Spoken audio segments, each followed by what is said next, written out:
你好，欢迎走进今天的焦点连线，我是 Steven。大家都知道啊，在上周五的时候，在犹他州的布莱斯峡谷国家公园，有一辆旅游大巴造成了非常严重的事故啊，也是在这起事故当中呢，有4名中国游客不幸身亡，还有15名的游客受伤，可以说是近期啊在当地发生的非常严重的交通事故了。那这起事故呢，也是最近也是非常的引起大家的关注。在我们今天的节目当中啊，因为这起事故啊，我们也有幸请来了贺明律师事务所的2名非常专业的美国的本地律师啊 ，Mrs. Lara Herrmann 和 Mr. Mark Lindquist， 他们2位呢来做客到我们的节目，跟我们好好聊一聊这起案件和站在他们专业的和有经验的角度，该如何在处理这起事件的后续的一些法律程序啊。我们首先跟大家来介绍一下我们的贺明律师事务所的2位律师和我们的贺明律师事务所啊，1950年创立啊，非常历史悠久的一个律师事务所了。他们之前在1997年的时候，是大韩航空的801航班在关岛坠毁的时候，他们的这起航班坠毁事故就是由贺明律师事务所来处理的。所以我们在今天呢，会就这起在刚刚上周五发生的这个犹他州的国家公园的车祸事故，来请2位啊从专业的角度跟我们好好的来分析一下，让我们了解一下这起案件到底该如何在法律层面上该如何的进行一些后续的程序的来处理。那么在这里呢，也提醒一下大家啊，因为我们的2位律师，我们的 Mrs. Herrmann 和我们的 Mr. Lindquist， 他们是纯美国本地人，所以说我们今天所有的访谈的内容全部都会是英文的对话英文的访谈的内容。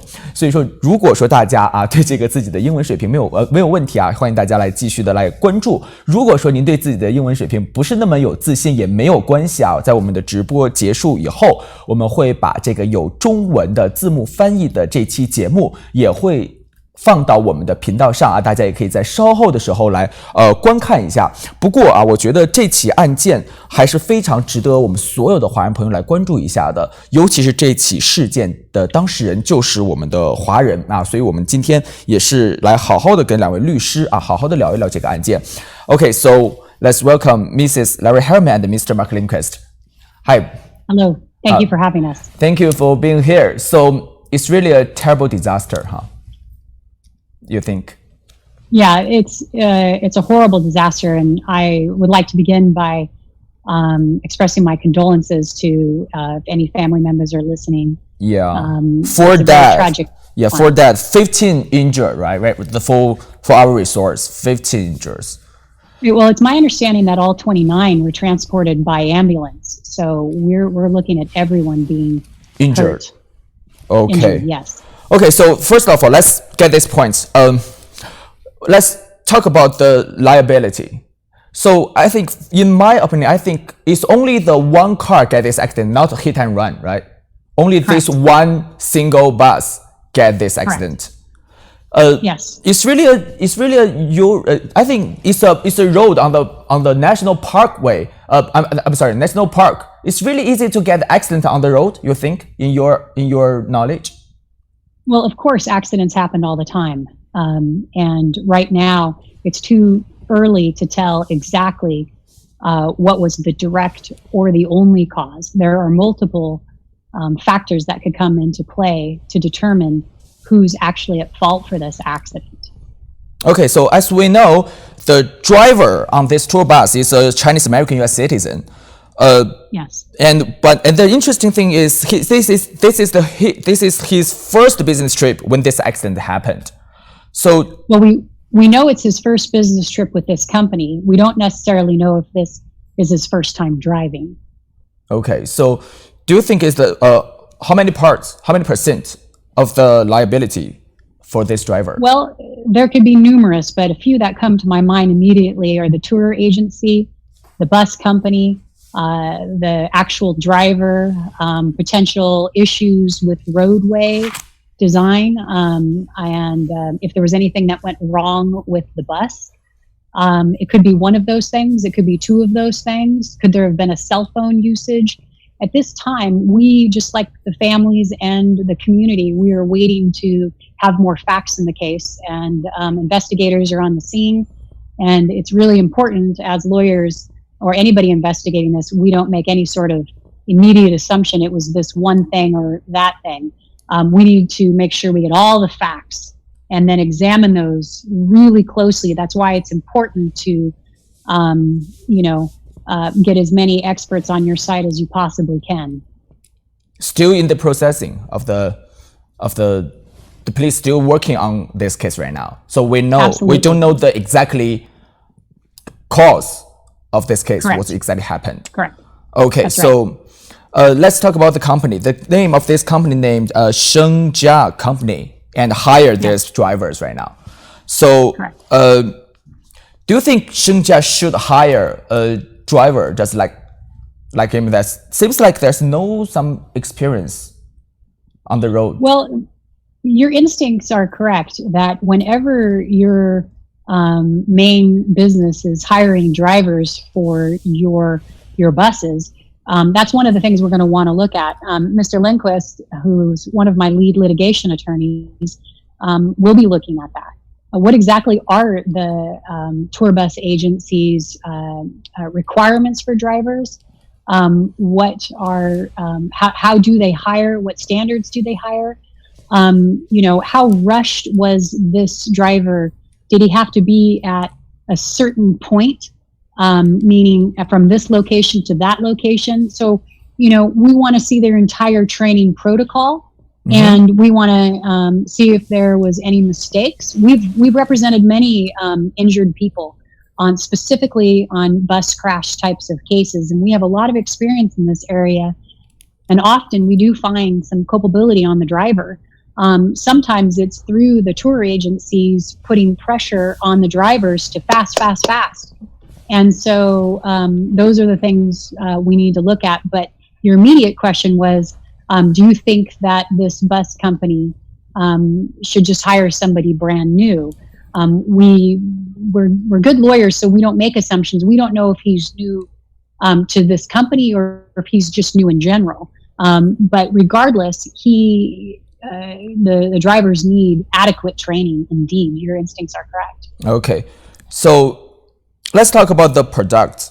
Do you think it's the bus himself's problem? Well, we don't know. We certainly need to look at it. A lot of our bus crash type cases, some of them have ice on the roads or snow, and drivers might be speeding. Is the right too fast season for to conditions. have some ice or snow right now? Yeah, we don't know. We don't know. I mean, it appears to me from the pictures that it looked pretty dry, but we're going to want to take a look at all aspects. Products go wrong. This was a newer bus. It was 2017. And we want to make sure that the maintenance has been taken care of. We want to look at, we just did Ride the Ducks boat case, and a lot of their maintenance was not properly done. So we need to look at not just the actual bus, but the maintenance. Mm-hmm. To see that the bus, in fact, was operating at its best capacity. And if it wasn't, did that have an interplay with this accident? So it seems like you said it's a 2017 bus. That's my understanding. Still brand new. Yes. Okay, so you think maybe the bus is not the main cause of this problem. The bus is no problem. Well, I want to make sure that I'm very crystal clear that I don't know why this accident occurred. Okay. But it's my job as lawyers to investigate any possible contribution to this accident. We also represent many clients on the Boeing MAX 737 airplanes, and that was a brand new plane. And you can't just point your fingers at pilots. You have to look at the manufacturers. You got to look at every aspect and just determine what could have caused this horrible crash. Okay, let's back to your job. So let's talk about the passengers. Because some sources have points that some passengers were not wearing seatbelts. So do you think, was there any liability imposed on the passengers or other victims? Well, passengers are normally fault-free. They didn't contribute to this accident.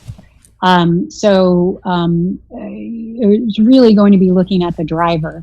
That's a question we need to look deeper into. and it would be part of our investigation. Okay, so in the United States, there's some law that require the passengers must wear seatbelts when they get a huge bus like that. Well, we need to look at the law specifically in the location of this crash to see if there's any sort of comparative negligence for not wearing those seatbelts. So we'll explore all the laws and make sure that we can educate any clients in those areas exactly as to what all caused this accident, and whether or not, if there's anything that the clients did or the injured, if they did anything to contribute to their injuries. But at this time, I don't suspect that to be so. But again, we'll check everything. Okay, the road, and we know the road is in the national park. The road is what is the status of the road in your knowledge right now? Well, what you're asking about is highway design. Yes. And I myself personally have not driven to the crash site. I haven't seen it, but from all reports, it appears that there was a slight bend in the road. We're not sure if there was additional issues or any sort of design issues. But it still needs to be looked at, and it still needs to be examined. But at this time, I've seen no reports that it's indicating that's a contribution to this crash. So yes, from the pictures we saw, the status of the road is not that bad. Right, and I think that what's interesting is a lot of people are looking at the pictures of this crash site, and thinking to themselves, how did that happen? There isn't anything obvious that is sticking out. So we're going to have to turn over some stones, take a look at this very closely. But what I think is important for the passengers is to know that they are going to be able to recover, be compensated, not only for their medical bills, but also for their pain and suffering. One of the good things about representing passengers is there's not any liability tagged on the passengers. So you have to identify all potential defendants, and you'll raise and dismiss each defendant as they come. But you really have to take a real close look. I've done this, for almost 2 decades, and something that I've learned is, don't just assume, don't make assumptions. Really dig deep, really close, and have very, very close analyzation. Hire experts, get your investigators on site. You want to make sure everything is looked at, and that's crucial. And you have to have good lawyers on your side, of course, like the Herrmann Law Group, that can help these clients. Of course. So besides the passengers, the company still need the lawyers right now, right? Because the company is a brand new one, just grand opening, and the accident just happened for the bus company. Yes, we need to see if they're affiliated, if what else they, if they're operating under any other different names. We also need to look at what type of insurance they provide in case there is an accident as such. So, those are issues of the business that we would request through discovery to make sure that this was a fully appropriately run business, and that they have all of their safeguards in place to compensate these clients. There's an interesting thing. One of our audience just said the most possible for this accident, the most important possible for this accident is the driver sleeping. What do you think? Well, did you just say one of your viewers asked that question? Yes. Yes. Yes. Immediately the driver, of course, was investigated at the scene. I haven't seen his testimony or what he reported as to why this accident happened.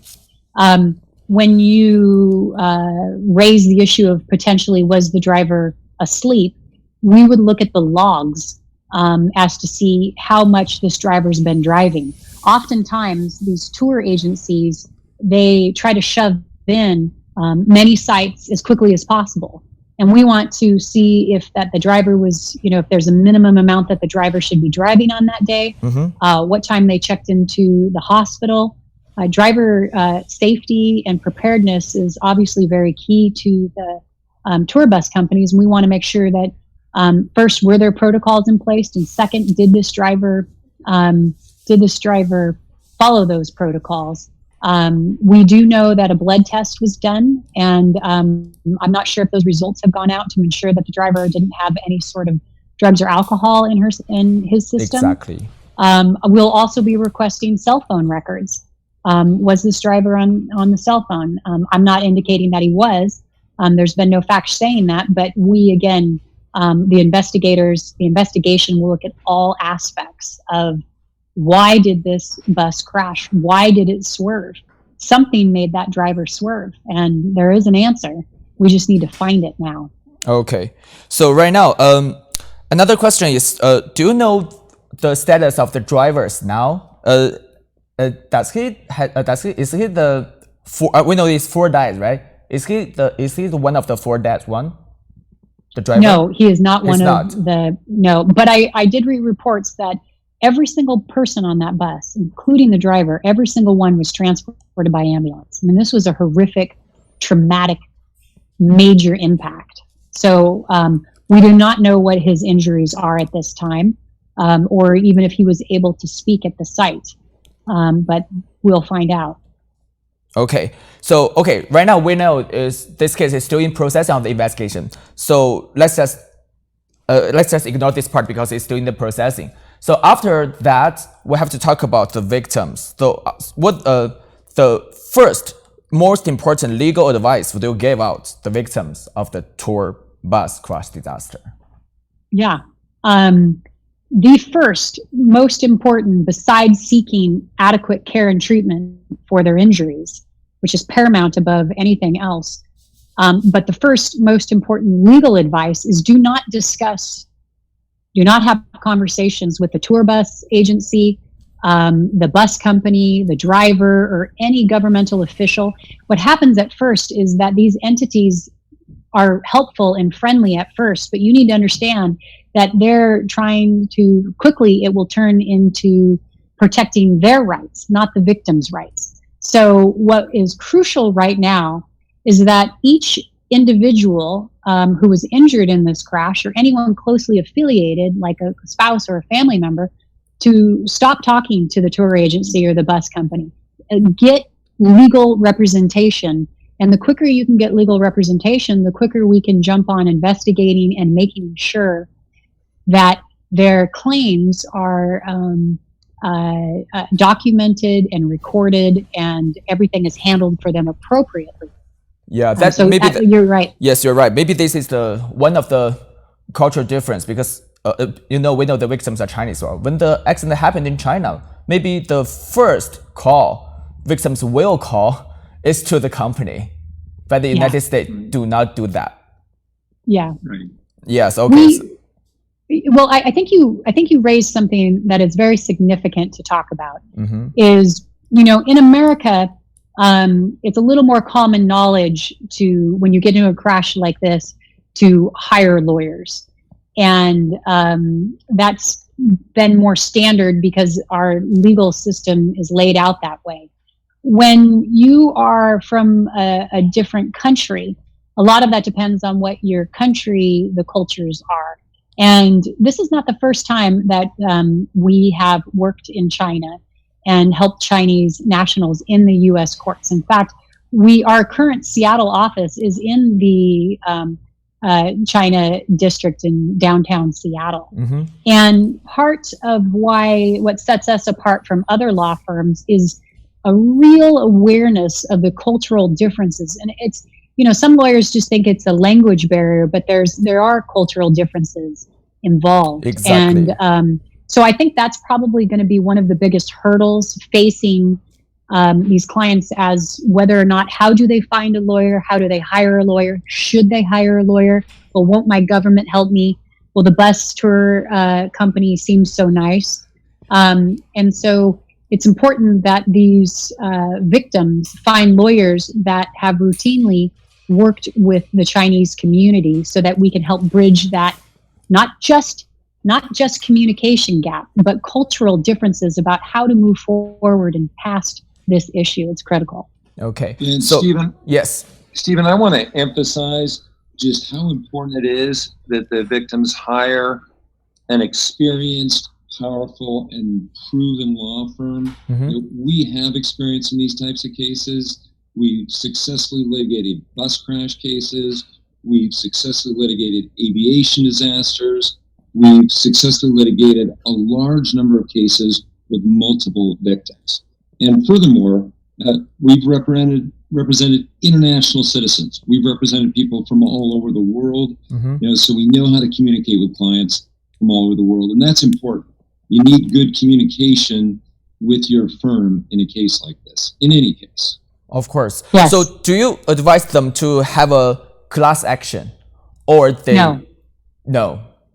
No, this is not considered a class action. This is an incident where each of these people will be represented through the regular course of filing a lawsuit. So you don't think they should have a class action? They should No. get the lawsuit separately, one by one. Correct. But they can have the same lawyer, but these are their own individual lawsuits. It doesn't fall under the category of a class action lawsuit. So in what kind of situation of crime or of the case could have a class action, or what kind of not? Well, we don't do class actions. In this case, in this bus crash case, does not fall under class action.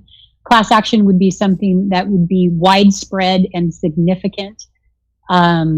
It's something that is, separate from a single incident. It's not a repeated occurrence. These are individual claims rather than group claims. So again, in China, something different the courts will look at each family, and the courts are going to look at the banking and accounting information and how much money did this individual make, how this if they're one of the decedents, so if they're a case where a person died, they're really going to look at, was this person still earning money? Was this person retired? How much assets do they have? Were they contributing to the family? And then, of course, if they're not one of the people who died and they're one of the people who are injured or critically injured, they're going to look at what is the injury done to this person's quality of life? It's my understanding that there's all sorts of injuries. I haven't gotten a full report exactly what are all these injuries. But I would guess that we're looking at pretty significant physical injuries. And let us not forget one other important aspect is post-traumatic symptoms. You got to understand that any of these survivors, upon when the bus finally stopped rolling and bodies were, excuse me for being graphic, but were being ejected out of the bus. Yeah. It was like a war scene. I mean, there's dead bodies, there's blood, there's broken bones, there's people mourning. And the other thing, this was a really remote location. So these victims who were hurt, but maybe they weren't hurt enough that they could help somebody. I don't even want to speculate what that does to that individual psyche to see people like that. It's also part of a claim for the individual victims that needs to be recorded by the families or by medical professionals. Excuse me. Yeah, no problem. So do you think they should keep the journals or diaries, or they? Absolutely. So, part of what these individual people need to do is record and keep their medical records as documentation of their injuries. But there's another aspect to their claim that has significant monetary compensation rights, and that is their pain and suffering. So at first, many people experience such shock that they're overwhelmed and don't know what's happening. But as soon as they're able to, we ask that our clients begin to keep a daily journal and seek grief counseling or trauma counseling, because this is a compensatory issue and they can be compensated for these types of emotional trauma that is involved. There's a whole list of a whole spectrum of injuries that these clients could even face even down the road that haven't even been uncovered yet. What about the police report? Because if they don't know, they need to write something. What about the police report? What do you mean by the police report? Please expand. The police office will offer some report to the victims, right? Well, I don't. I think what you're stating is that a police report will eventually be printed out for the injured people to review. Yes. So is it helpful for their case? Oh yes. I mean, we're gonna have a police report. Many different agencies are also going to be investigating how this accident occurred. It's completely going to be investigated on all avenues. Mm-hmm. And the NTSB is also going to be coming out with a clear report. Often the NTSB's reports don't come out until much later. So for example, today, the NTSB finally released the Boeing plane crash cases. Of course, those were two major plane crash cases that where we're representing clients. So it could be some time before we get that report. But what the clients, what the injured people and the decedent's families need to know is that they have a right, they have a legal right to be compensated for this claim. And because they're passengers, they're fault-free. So liability will eventually be proven. It's the damage aspect, the special damages and the general damages that really need to be the focus of their attention. It's kind of hard to tell that to clients because they're so interested in why. Why did this happen? Yeah. And, they have a right to know why. And that's going to be part of our job is to really find out why did this happen? Mm-hmm. And so that's what the clients or the people want to know about most, because it's really difficult to think to themselves, my dad, they went on a holiday and he didn't come back, and so these are hard times right now for families. And, families at this time, they're not interested in making claims or lawsuits. They are interested in grieving, and they're interested in to find out why. And so that's why when we're hired, or if we're hired, it's the very first thing we're going to be looking into is who did this? Who's at fault? Yes, it's really a hard time for them. But actually, a lot of them a lot of them from China. They're not familiar with American legal systems. So right. How would you suggest them to seek legal representation in the U.S.? Well, for one thing, we are available, the Herrmann Law Group, and they for sure want to find experienced personal injury attorneys that handle, mass transit type tort cases. So, which we do. As Mr. Lindquist mentioned, we have a proven record, and so these. The victim families need to seek attorneys. Talk about the case. Do you have what kind of similar case that I'll let Mr. Lindquist talk about some of our similar cases. Well, as was mentioned earlier, we've handled bus crash cases such as the Miju bus disaster. We've handled similar type cases with something called Ride the Ducks. We're currently representing more than 40 victim families in the two crashes of the Boeing 737 MAX. These are multi-victim disaster cases, and it takes a firm that understands those cases to litigate them successfully. The other thing I want to add that I think distinguishes our firm is communication. It's so important that the client have good communication with his or her lawyer. And in order to have good communication, you have to know both the culture and the language of your client. We have Chinese lawyers and other Chinese-speaking staff with our firm, and that helps us communicate with our clients. And the other thing is this, we really care about our clients, and we really want to get to know and understand our clients so we can do the best job for them. Okay, so it's a very it's kind of similar case in like that one, huh? Like this one. Well, yeah. With the final results for that. Well, the final results on the similar one. Well, I mean, depending on the injury, we're talking about millions of dollars, and that depends on what the economics are of the person who's injured, combined with their injury, or whether or not they're decedent. And like we explained earlier, we look at each case individually, and we determined we'll hire experts, economists to take a look to see what kind of financial generator that we've had as far as how much money they were bringing to their family and how that affects their family. You specifically asked what are some other type cases. Our Miju case is very, very similar to this case in the fact that instead of Chinese on the bus, it was multiple Koreans on the bus. And not only do we have Chinese lawyers that work for me and Chinese staff members, we also have Korean lawyers and Korean staff members.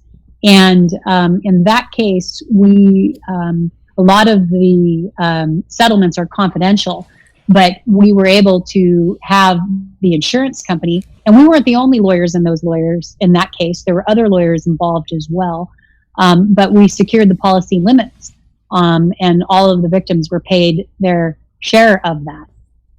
Currently, right now, we have the UW bus crash case, which had a lot of band members, and these poor students were crossing the mountains, and their bus rolled.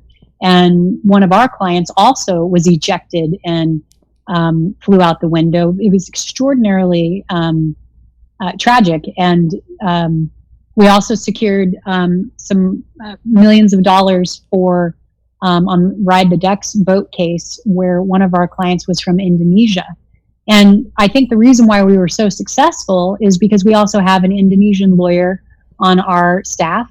And we work with Indonesians. And so the way that the Indonesians, just like the way that it will be in China, how they document their tax returns and their economics, you need to have a firm understanding of how all their documentations are held and how everything works. Because what will happen is we will take that material and it will be translated, and then it needs to be presented in front of American courts in a way that the American judge can understand exactly this person. But maybe it's another cultural difference. Maybe some victims thought they are victims, so they will get the compensation 100%. So they don't need a legal representation, or they can handle by themselves. What do you think? Well, they absolutely do need legal representation if they want to receive the maximum amount for their family. It's a very complex legal process, and when you hire a lawyer, it says that you mean business, that you are willing to go forward, and if they don't give us the compensation that individual family deserves, well, then you're heading into court to force them to give the compensation. So, what do you think? How much of the maximum amount they can get? Well, there's two parts to this. First of all, what their case is worth, and there's no limits on what a case is worth. You look at the individual, the injuries, and the assets or the economic background of the individual person. So some people on this bus will have a net worth value that's greater than some of the people who don't. Some people on this bus, I don't know all of the ages of everyone on this bus, but for example, if you are, say you're a 40-year-old man and you're a doctor and you're on that bus and you have a wife at home and 2 children, versus say if somebody was on that bus who was 80 years old and no minor children to support, maybe their children they sent the mother on this vacation, then the financial compensation of the gentleman in his 40s who happens to be a professional with 2 children is going to be way more than, say, an 80-year-old who doesn't have anybody dependent on that person. So each time a claim is settled, they're not all settled for the same. That's what's unique about these individual cases in the American court system, is that the judge and even the insurance companies really do examine the documentation that we lawyers provide. And that's a huge part of this, is to make sure that we prove every injury, that we prove all of the assets in a way that the American courts understand. Our goal in every case is to get the maximum amount of money for our client as soon as we can. And without a proven, experienced lawyer, they're not going to see the maximum money they should. They're not going to see the justice they should unless they hire a really first-rate litigation law. Okay, so one of our viewers just asks, so how the victim pay the money for you? Great question. Good question. American lawyers, specifically personal injury lawyers like ourselves, charge a 1/3 contingency fee. So if a case is worth $3 million, our fee would be $1 million. Everything, if you ever want to know how much you're paying the attorneys, the fee is a 1/3. We like this type of contingency fee setup rather than hourly or by contract hourly, because we're in the same boat. We want to get as much money as we possibly can for this family. The family is due to have, this type of money in their pockets for compensation. And I think it's very clear that, that clients understand that there's no money up front.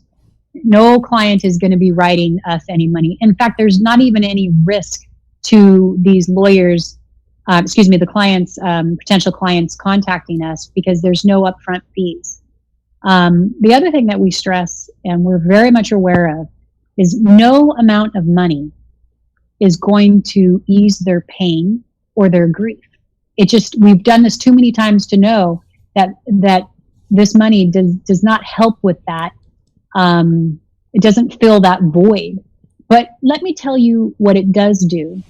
By moving forward and filing a lawsuit, these clients are sending a message to the tour bus agencies and everybody else who could potentially be involved to make the roads safer, to ensure that this type of catastrophic bus crash case doesn't happen again. When you go at these companies hard legally, it puts a massive amount of pressure on these insurance companies to whether or not they will insure a brand new bus company. So another reason is not just to receive financial compensation, because we know that compensation doesn't heal their grief. Compensation might be good for the benefit of their family, but it doesn't fix the traumatic situation that they find themselves in. But like I said, it does help make the roads safer. So for example, we're two of the attorneys out of numerous attorneys that are representing clients against Boeing. And you can see right now, every time you turn on the TV, that the FAA, and just recently today, the NTSB released their recommendations for safer air travel. It's no different. And by the way, there were 8 Chinese nationals that were on those planes as well. So it's the same type of situation. By hiring lawyers in America to assist them with this type of injury has, multiple benefits, but the first being, of course, compensation, maximum compensation, and like what Mr. Lindquist said, as fast as possible, because we know people want to put this behind. And number 2 is road safety in general. Okay, so I have another question, and it's the viewer's question. So besides the lawyer's fee, does the victims need to pay another extra fees like doctor? Okay, so yes, the doctors will charge, and they will have bills that need to be paid back. The victims need to pay for that. The victims, yes. So it's kind of complicated. When you hire lawyers, we represent you not just for your pain and suffering, but you also represent us to recover the money back, to pay back the medical bills. You talk about the pain and suffering. It's the different parts of the compensation. It's the different parts. Could you explain more about the pain and suffering? What the different? Well, there's something called general damages. Call it the umbrella. And under general damages are two sections. Special damages, things like the medical records that you can actually submit a receipt to, something that's absolutely provable by true documentation. And then there's the second issue, which is general damages, pain and suffering. And that has a whole host of many different issues underneath it. But there is a tremendous amount of not just physical pain, but psychological pain. The quality of their life can be impacted greatly. It's my understanding that those decedents who passed away are over 60. So, I would assume that some of the other people on the bus are also of or near the same age. And so we're talking about the quality of life for them if they've been retired. I don't know if there were any children on that bus. I have no idea what the age range is. I just know that they were Chinese people. So the ages could be all over the place. But there's many components to that which need to be documented and then secured in order for us to present to the courts. Besides the body injured, some victims will still have some like emotional distress, like PTSD. Would you will care about this part? Yes. How to provide this part? Excuse me? How to provide that they're gonna have a PTSD, and what kind of how you take care of the victims to have the emotional distress? Sure. Let's be real clear about PTSD. It's actually an injury. For those who were unconscious versus those that were conscious, it is literally like a war zone. I bet you that these poor people are going to talk about how they saw dead bodies or how they stepped over people who looked, obviously injured, and then sitting there waiting for help to arrive. And it just doesn't stop right then. We don't know what happened immediately prior to the bus actually rolling. What kind of fear did the clients or did the passengers hear a loud noise? What kind of fear was invoked? Did they know they were about to roll? Did they think that the bus was going to explode? I mean, there's a huge amount of, it's for sure, and it will be documented by the medical doctors. And often PTSD shows up along the way. So for the clients who are suffering from PTSD, it's very important that they seek continued medical treatment, first to get it diagnosed, and secondly, of course, to make sure that they're getting the proper treatment. And then what we do is we order those medical records, and we include that in part of our demand packages. But yeah, PTSD is a huge component. There could be some issues with pre-death terror. We need to look into some of the laws. I mean, for how many seconds or a minute? We don't know if the bus was out of control.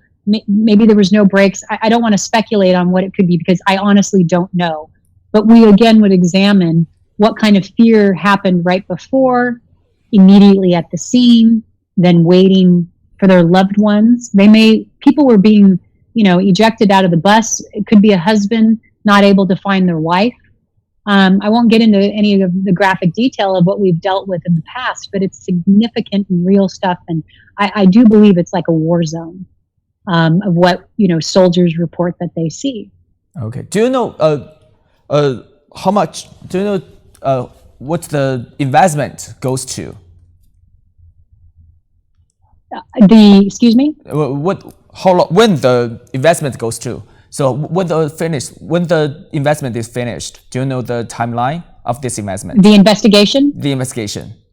Okay. No, the NTSB has not informed us when the investigation will be complete. It'll be several months, is what my assumption would be. It's possible that the police report will be available in the next month or two. And then, of course, we will conduct our own investigation. Once victims hire us, they become our clients, and clients, we want to make sure that they have their own advocate to take a look at everything to make sure that there was nothing missed in the investigation. Okay, so if the victims be your clients, does they need to stay in the United States when the process of the investigation? No, that's a great question. No, we are ready and willing to come meet with them wherever they're at, whether they're still in Utah or if they've gone to some hometown back in China. They need to go where they can get the best treatment. And often what we see in cases like this is as soon as they're stabilized and able to travel again, they do go back to their home in order to seek additional care. And then we would have to work with their medical doctors over in China to translate those records. Okay, so very last question. How the victims connect you? Well, they can connect us through the internet at the Herrmann Law Group, HERRMANN, HerrmannLawGroup.com. They're also welcome to call me on my phone, which is 253-627-8142. They can speak to any of our lawyers. I just would reiterate that my name is Lara Herrmann, and this is Mark Lindquist, but we have multiple lawyers in the office, and we want to tell anyone who would potentially be, looking for a lawyer that, it's a free consultation and there's no obligation to sign up with us, even if they want information. I think also they should go to our website. If you could, please direct them to our website. We do have a victims letter telling the victims what they should do if they want to visit our website, and they'll have more information. And of course, all of our contact information is available. It would be great if you could put up our website so people can see that in case anyone wants to contact us. All right. So thank you so much for being here today, and really, really useful legal advice to the victims and to all the people. They're gonna have some car accidents in the future. So just in case, they should know this knowledge, right? And I understand you're located in California, correct? Yeah. Yes, we also represent a lot of clients in California, and we are here to help. And I always do like to, again, express my deepest condolences to the family members. It's a tough time right now.